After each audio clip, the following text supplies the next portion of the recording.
Station number 3 in Hyrox is the sled pull, and this video covers the rules, techniques, tips and common penalties to avoid, so feel free to use the timestamps to jump to your preferred section.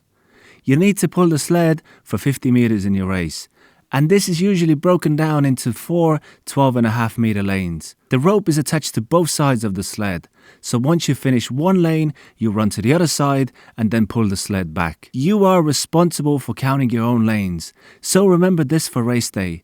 With 4 lanes, the sled will finish on the same side as it started, but you will be on the opposite side from where you started together with the sled. You have to stand within a 2 meter racer's box when pulling the sled. Stepping on the line or out of the box can result in a penalty. The weight of the sled depends on the division. For example, it's 78 kilos for Women Open and 103 kilos for Men Open and Women Pro. Here are the 3 main techniques for the sled pull. With all of the sled pull techniques, the first step is going to be the same. You pull the slack out of the rope first and then you fall backwards a little to use your body weight to help move the sled. This makes it a lot easier. The fastest but hardest for most is pulling it with your arms. Pull the slack out and fall backwards a little to help with your body weight first, and then pull it with your arms from whatever position is comfortable for you. This technique requires a lot of upper body strength, so it's probably more suitable for those who have a strength training background. And remember, it's easier to pull a moving sled with a tight rope than a sled that has already stopped. So try to pull the sled continuously without letting the sled stop or without letting the rope slack down. Next is pulling it with your hips and legs. Here, you're basically doing a deadlift. So you're helping with your bigger, stronger leg muscles too, which makes it a lot easier for most. Reach far to pull the slack out and then do a squat or a deadlift with also leaning backwards to help with your body weight too. If your quads are tired from the running, try to go more hip dominant. And if your lower back is tired, try to pull more with your legs. The third option is the walk back method.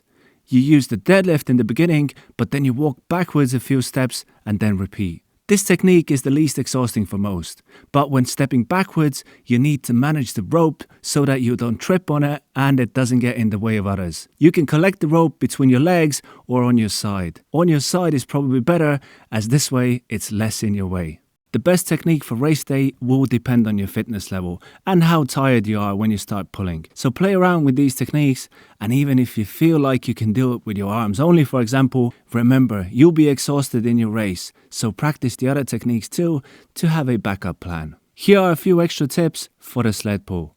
The carpet at Hyrox is stickier than most gym green carpets, so the sled feels heavier. Gym carpets are different, but if you have a similar carpet to the one in the video, use about 20% more weight in your training, or even go a bit heavier. If you use the walk back technique, make sure to practice staying in the 2 meter racer's box in your training too, and practice rope management too. If the sled is your weak point, practice it regularly. Practice the sled with running and other intervals too. Do heavy sled work and also practice pulling the whole 50 meters too. And of course, strength training helps too. Deadlifts and other pulling exercises like pull-ups, pull-downs and full range of motion seated cable rows will all help you get stronger at sled pulls. And if your lower back gets tired quickly, train your lower back too with the exercises mentioned or maybe some additional ones like hyperextensions. And on race day, you'll be able to chalk up your hands too. I recommend spending those few extra seconds to chalk up your hands, as your grip will be a lot better and you'll probably get that time back from there. Here are the common penalties for the sled pull. A first violation is usually a warning. After that, you'll get a time penalty.